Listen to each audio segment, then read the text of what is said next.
I believe the very first wakeboard I ever rode was the Hyperlight Flying Fish. It wasn't mine, it was a buddy of mine's, and they had a jet ski, and that was the very first time that I ever stepped on a wakeboard was on a flying fish. The depth of my learning on what I learn on to where I'm at now obviously isn't as deep as some other guys, but from having 3 pro models now with Hyperlight, you know, I've had a lot of changes throughout those years. Your very first pro model is definitely a challenging thing to do because you're nervous, obviously, because once you commit on something and, you know, sign off on it, that's your board. So luckily for me, I had some really great people helping me. Aaron, he's still the only guy I've ever shaped a board with, and you know, I've been with Hyperlight forever now, so I feel like we've had really good success, and the way my board rides is you know, a little bit different from the rest of the boards in the line. So I think people, you know, mostly bigger guys as well, appreciate that.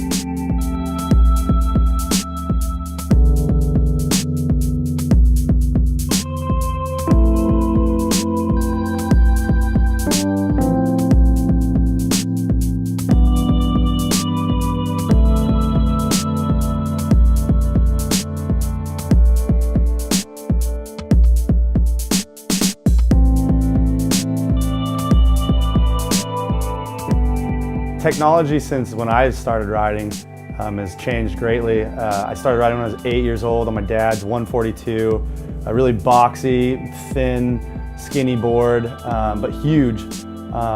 And you know, the way that the boards are being built, the new, you know, center bases and the new, you know, internal foam and wood core and, you know, Carbon X fiber, like there's a whole bunch of different things that make these boards different, and you know, I think it's come a long way, and I really just enjoy riding a board that's as responsive that I've always wanted it to be. It's cool to have a technology in the boards to where you feel comfortable riding it. I'm Trevor Maurer, and this is the 2017 Vagabond. I'm stoked to have developed the Vagabond with Greg Nelson. We came up with a bunch of different ideas and ways to make this board pop well and ride smooth. With the Carbon X layer woven into the board stores and releases a ton of energy, creating a ton of pop.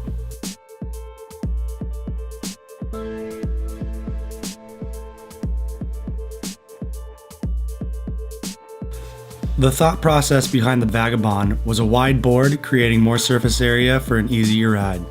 This allows you to pop harder, land softer, and shred harder.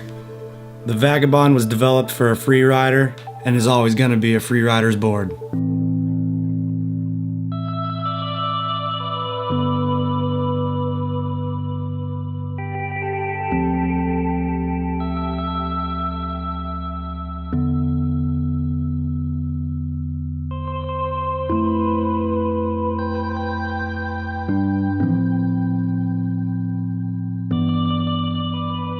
What's it like to plateau and get past that plateau? Damn. For a good handful of years, you know, I was doing well in contests, making finals and whatnot, and then there were probably 4 years that really just kind of sucked.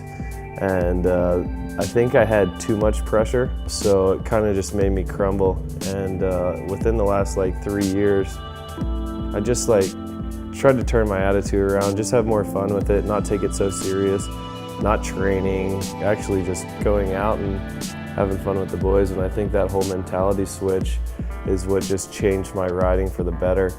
And having, you know, the motivation of my little one, having the right crew of riders to ride with on a day-to-day basis, you know, I'm having fun every time I'm out on the boat. You know, you might have those sets here and there that are frustrating, but I'm not like, oh, I want to hang it up today, because, you know, there were times in the past where, you know, I thought like that. But I'm just having a good time with the right people, and I'm definitely not done pushing myself. I'm JD Webb, and this is my 2017 board, the Relapse. You know, this is the first board that I've had in a long, long time that's felt really, really good under my feet. Just a good, real skatey feeling board. You got the pop top construction, so you got a layer of wood in there. It gives it a lot of energy when you're popping off the top of the wake to help it give that extra kick. So we've got a blended 3-stage rocker line. It's going to have a nice, good speed into the wake. 3 stages have always been known to land a little bit harder, but I really like that explosive pop off the top of the wake. So for my board, we added 3 spines to it. It really disperses the water when you're landing your tricks. Even though, I am one of the older guys in the industry, I still feel like I'm still pushing it, and I'm still, my riding's evolving just because of how this board's allowing me to ride.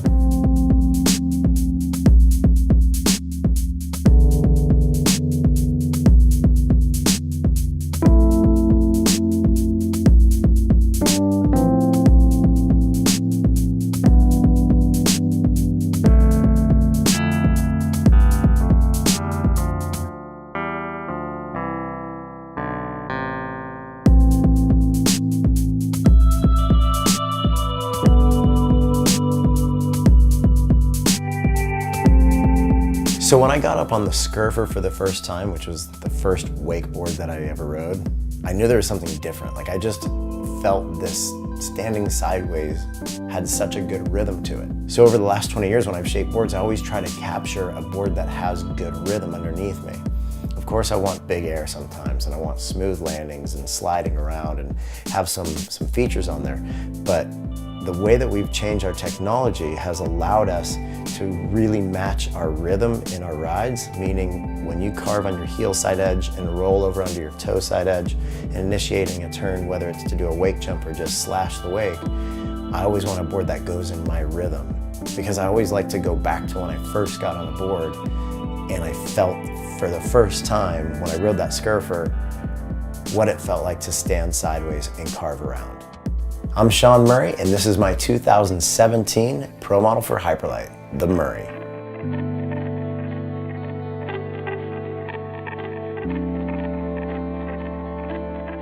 Countless hours on the water have led Sean to this shape, and the feedback has been mind-blowing. The Murray shape begins with a subtle 3-stage rocker. There is no flat spot. The rocker simply increases underfoot for a colossal boost off the wake. Carrying on from past shapes, Sean has kept the variable edge design and center landing spine, making the board enjoyable for all ability levels. The board's edge is rounded between the inserts, sharper underfoot, and then cupped at the tip and tail, delivering a solid edge hold when you want and forgiveness when you need it. Hyperlite's Bio 3-core and Carbo Net X construction keep the Murray super light for easy spinning. This combination makes riding a larger board more suitable, and the new 20th anniversary Murray shape is available in a 145 and 150 option.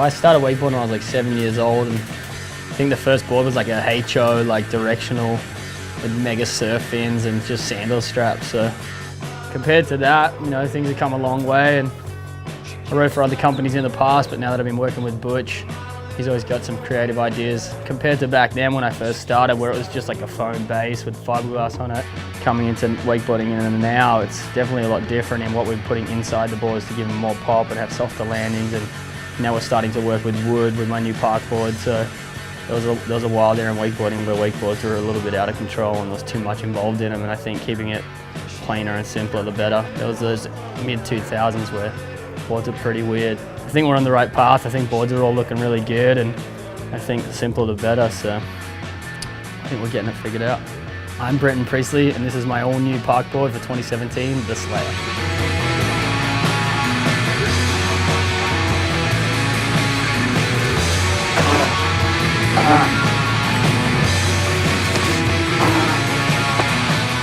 So I've really always enjoyed the BP, and when we first shaped the board, in mind we had it as a hybrid, seeing that I ride boat and park, and it really did its job for me up until now, and I just feel like where wakeboarding's going and where my riding's going, that's why the Slayer's come about. So we will now have a wood park board for me to ride park, and the BP was such a hit board, I think, in the Barley line, and we based the Slayer off that, and we just took out a lot of the qualities of the BP on the bottom base and made it a little simpler and a little more park friendly. And it comes with a center grind base, ABS sidewalls, and it's gonna, as I said, a full wood construction. So the Slayer has a cup, tip and tail. It's kind of been a thing in park boards, and it's definitely gonna help a lot with thinner round rails in the park. So I mean, it's going to be a great board for all levels of wakeboarding. It's going to help lock in on boxes and everything. So I think a lot of people are going to really enjoy it and get out there and give it a try.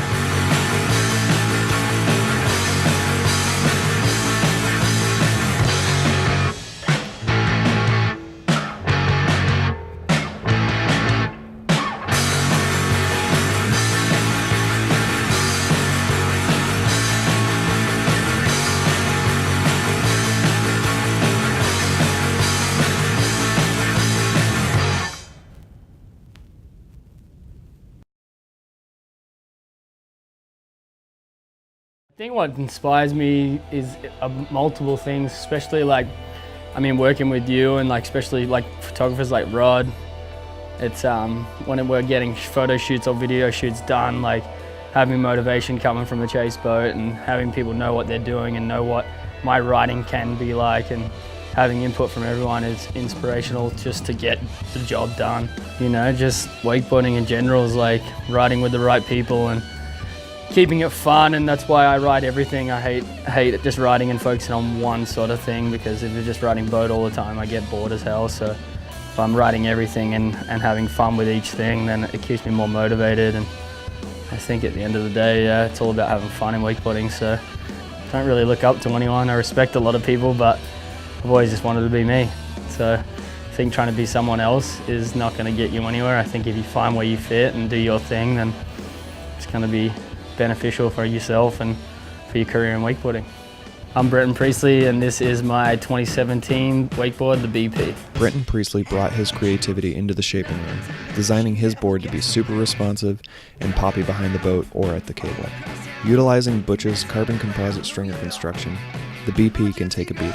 This board features continuous rocker, carbon composite construction, full perimeter energy ring sidewall, BioLite 3-core, double lap construction, reinforced elevated footbeds, subtle center landing feature, and layered biax glass.